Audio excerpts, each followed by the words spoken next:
za slovo. Milé kolegyne, milí kolegovia, tak opäť ešte raz sa vám prihováram teraz s príspevkom týkajúcim sa nových učebníc chémie pre gymnázia. Na úvod by som asi len stručne povedala, že tu trošku vznikla taká lepšia situácia, o ktorej ste teda vyučujúci z gymnázií, že oproti základným školám, kde došlo k redukcii hodín a došlo aj k redukcii obsahu, na gymnáziu pôvodných 7 hodín sa kleslo na 5 vyučovacích hodín, ale je to trošku priateľnejšie, nakoľko tých 7 hodín, keď bolo nastavených, pamätáte na aký obsah, a ten obsah, ktorý zvládli tí študenti za tých 7 hodín, tak dá sa povedať, že na 90-95% boli obsahovo pripravení na maturitu.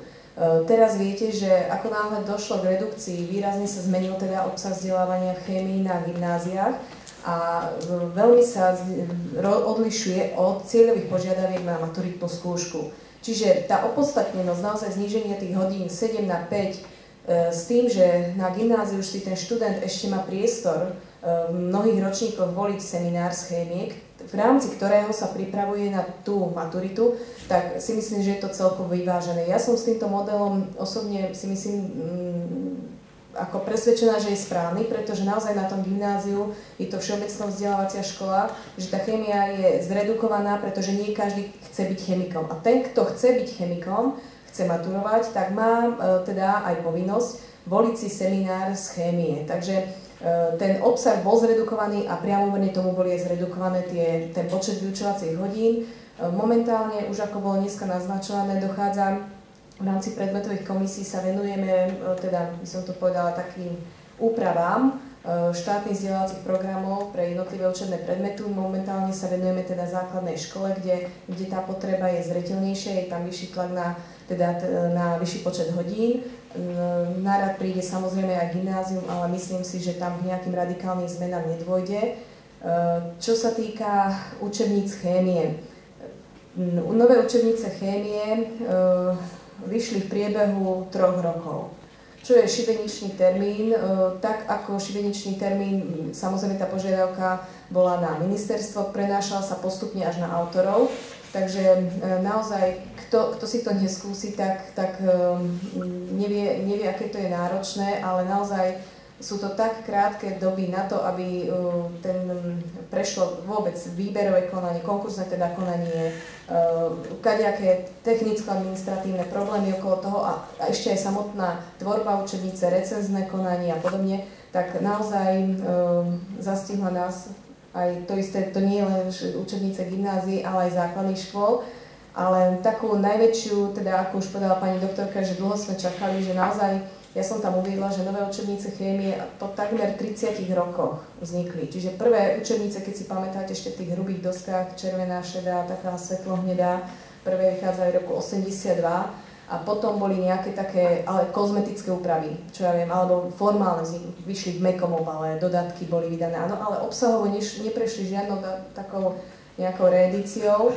Takže naozaj až v roku 2010 vyšla prvá učebnica chémie, a to pre prvý ročník a paralelne tieto všetky učebnice sú aj pre príslušné ročníky pre gymnázia s 8-ročným štúdiom.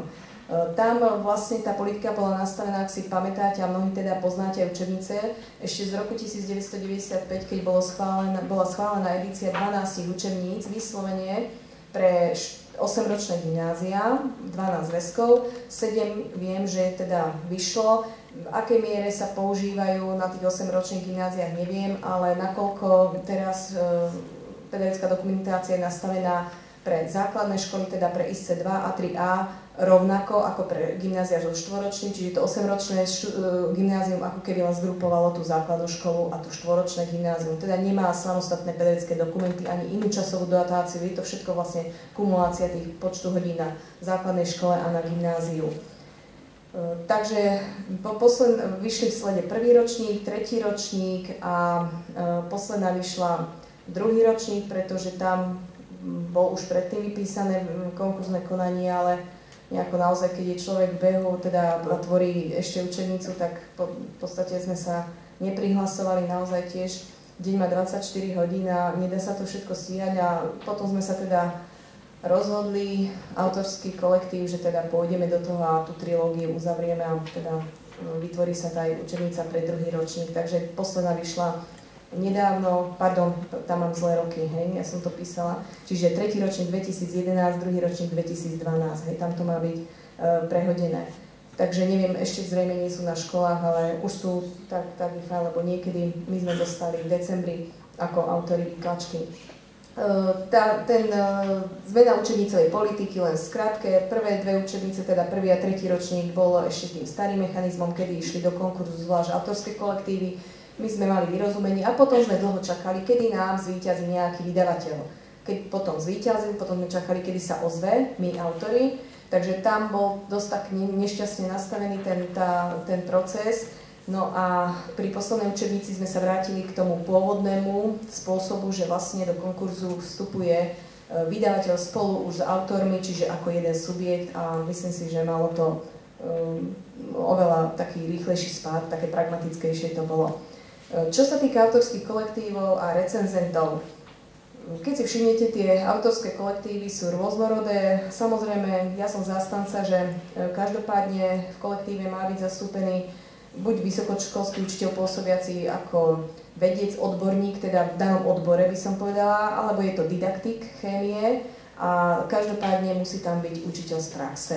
Pokiaľ sa stane samozrejme, že viete, niektorá učebnica je tematicky zameraná, že nie je tam zastúpená jedna z týchto osôb, tak má sa to vykompenzovať v tom medzi teda osobami, medzi recenzentami, takže vždy ja som sa snažila tie kolektívy, aby boli také, by som povedala, vyvážené a ak boli dodaní recenzenti, teda väčšinou tí recenzenti sú tí, ktorí posudzujú ukážky v konkurznom konaní, oni sú ťahaní z databánky tzv. Register recenzentov, ktorý je na edičnom portáli. A ak naozaj tu nám musím vyzdvihnúť pozitívne vydavateľstva, že ak som pociťoval potrebu doplniť ešte nejakú osobu, najmä tomu chemika v danom odbore, ktorý, aby to naozaj po tej odbornej stránke posúdil, tak vždy to vydavateľstvo bolo ochotné, našlo finančné zdroje, že ten recenzent sa doplnil. Čo sa týka obsahu učebníc, ako som už v úvode naznačila, obsah vzdelávania, teda, ktorý je vymedzený štátnym vzdelávacím programom v chémii, je plne akceptovaný v obsahu učebníc s tým, že je rozlíšené samozrejme základné učivo a rozširujúce učivo. Jediná taká výnimka, ktorá nastala, čiže naozaj aj ten obsah sa tvoril v súlade s obsahovým a výkonovým štandardom, pretože keď sa prideľuje doložka, ktorá ministerstvo predkladá na schvaľovací proces, to na štátny pedagogický ústav a tam, keby to nebolo v súlade s tým obsahom vymedzeným ŠVP, tak bol by problém, takže naozaj tie učebnice sú tvorené v nadväznosti na výkonový a obsahový štandard. Výnimka je v 3. ročníku, kde je dotácia teda 1 vyučovacia hodina, v 1. a 2. ročníku sú to 2 vyučovacie hodiny. Aj napriek tomu, že sme mali len tam striktne 120 strán, lebo tak bolo nastavené konkurzné konanie a vydavateľ, keď mal financie nastavené a vyhral s takým a s takým rozpočtom, tak viac nebolo možných, tak naozaj sme sa vtesnali do tých 120 strán a dokázali sme aj to s tým, že sme tam zaradili dynamiku, teda rozkladné a biosyntetické procesy, pretože v novom obsahu vzdelávania vymedzenom ŠVP nie je táto dynamika, len statická, teda prírodné látky. Naozaj, čo sme komunikovali s učiteľmi, cítili tú potrebu, lebo potrebujú to na semináre a tá problematika by úplne vypadla ako celok. Takže tie učebné texty by tí učitelia nemali k dispozícii, takže preto sme našli priestor, našli zhodu v diskusiách s vydavateľstvom a zaradili sme aj túto dynamiku biochémie do tých učebníc. Učebné texty, teda učebníc, sme sa snažili tak, aby spĺňali tú didaktickú vybavenosť. Samozrejme je to naozaj niečo iné písať učebnice pre základnú školu, pre gymnázium, sú tam určité teda špecifika, ktoré musíte viac dodržiavať na jednom stupni, druhé viac na druhom stupni, teda na inom stupni, na tom gymnáziu. Ale je vyznačené v týchto učebniciach základné učivo, rozširujúce učivo. Rozširujúce je tým modrým, áno, tu môžeme vidieť. Potom je tam dôležité učivo, to sú napríklad definície, vysvetlenie pojmov. V každej učebnici sú uvedené aj piktogramy. No a potom je to za každou kapitolou, teda sa nachádza kľúčové učivo a otázky, úlohy. Takže aj farebne, nielen piktogramami, ale aj farebne je to odlíšené. Čo sa týka učebných úloh a cvičení, tak za každým tematickým celkom sú sumarizácia otázok a úloh, čiže má možnosť ten žiak riešením získať spätnú väzbu, akú má teda úroveň získaných vedomostí. Taká trošku špecifická vec bola zavedená teda v učebnici pre prvý ročník. Dovolili si to témy, ktoré sú tam obsiahnuté a učitelia to veľmi privítali, že priamo do tej prezenčnej teda časti toho učebného textu sme objasňovali hneď následne teda na základe zadania nejakého cvičenia a konkrétne ukážky toho riešenia sme vlastne ponúkali žiakovi a učiteľovi, aby riešením tejto úlohy zistil, či žiak ten pojem pochopil alebo nepochopil, alebo či teda môže ísť v tej výučbe ďalej. Takže to je, myslím si, že tá prvácka učebnica naozaj to plne umožňuje. Čo sa týka ešte úloh, táto učebnica obsahuje, čo si myslím, že je správne, každá učebnica by mala mať v zadnej časti výsledky riešenia úloh, ktoré sú uvedené v učebnici. Pokusy v učebniciach sú zaradené priamo v učebných textoch, čiže tie sú odporúčané ako demonštračné. Snažili sme sa čo najviac, čo nám legislatíva a bezpečnosť teda umožňuje. Takže sú zaradené ako demonštračné s tým, že sa nevylučuje, že učiteľ ich môže zaradiť aj na hodine teda klasickej ako pokus žiacky. No a potom prváckej a druháckej učebnici sú zaradené laboratórne práce, upúšťa sa v štátnom vzdelávacom programe od teda definovania počtu, vôbec by sa nemala ani vyskytnúť pojem laboratórna práca, čiže myslím v vedeckej dokumentácii, ale už je na učiteľovi, ktorú ako zaradí. Myslím si, že laboratórnych prác je tam navolených viac, sú tam aj varianty pri témach, takže učiteľ podľa materiálneho technického vybavenia, podľa úrovní žiakov si zvolí jednotlivé varianty. Ďakujem. Laboratórne práce sú a pokusy, teda, ktoré sú zaradené v učebniciach, plne ešte predtým, ako bola vydaná, čomu sa ja veľmi teším, pretože naozaj sme lavírovali medzi ministerstvom zdravotníctva alebo ministerstvom školstva problematiku bezpečnosti pri práci a učitelia naozaj tápali a nevedeli s ktorou chemikáliou, pretože zákon hovorí do 18 rokov, že nie, ale učiteľ sa pýtal, tak a ja môžem demonštrovať. Takže konečne uzrelo svetlo sveta publikácia Bezpečnosť pri práci s chemickými faktormi, je dostupná na www.statpedu.sk, čiže na stránke štátneho pedagogického ústavu v elektronickej podobe, vyšla asi v máji roku 2012.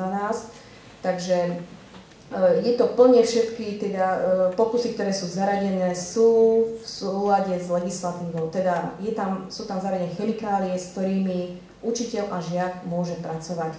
Každá učebnica obsahuje v závere aj zoznam tých látok, ktoré sú zaradené v jednotlivých pokusoch. Učebnica obsahuje aj prierezové témy, ktoré sme, teda, alebo sú to prvky prepojenia s každodenným životom, takže sú odlíšené ako také piktogram lístoček, či už je to skleníkový efekt, ozónová vrstva, alebo kyslé dažde, úprava vôd, obrázky takisto priamo, takže snažili sme sa, aj keď je to už gymnázium, ale prepojiť to. Obrázky, schémy, všetky v podstate boli, nechali sme to na grafika, lebo takto snažili sme sa v čo najväčšej miere vytvoriť si tie obrázky, schémy sami, všetko vo vektorovej grafike, teda neskenovali sme, pretože inak by to bolo možno, dá sa samozrejme autorsky odkúpiť, ale kvôli viditeľnosti a hlavne pri tej dynamike biochemických diel by to bolo veľmi, veľmi zle čitateľné.